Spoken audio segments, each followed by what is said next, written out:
मतदार आला तर त्यांनी यामध्ये 4 वोट दाबायचे आहेत. ह्या प्रभागाला 1 वोट करायचे, ह्या प्रभागाला 1 वोट, ह्या प्रभागाला 1 आणि ह्या. बरोबर आहे. आता आपण हे बॅलेट दिलेलं आहे.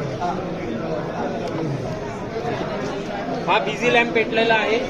जेव्हा मतदार आतमध्ये जाईल तेव्हा त्याच्या डाव्या बाजूला पहिला हा असेल, पहिला युनिट अ ब.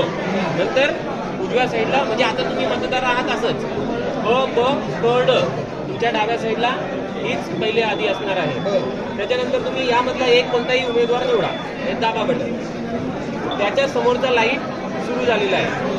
याच्यातला निवडा किंवा कसंही तुम्ही सिक्वेन्स अशी घ्या, असं क्रॉस घ्या, चालेल. करून बघा परत एकदा घ्या. आणि ड मधला पहिल्याला निवडलाय, करा. अजून कसं करायचं तुम्हाला हे बघा, हा एक आहे.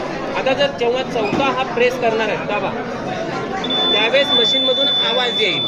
त्यावेळेस मतदानाची प्रक्रिया पूर्ण झाली, म्हणजे एक मत ह्या मशीनमध्ये पडलेलं आहे.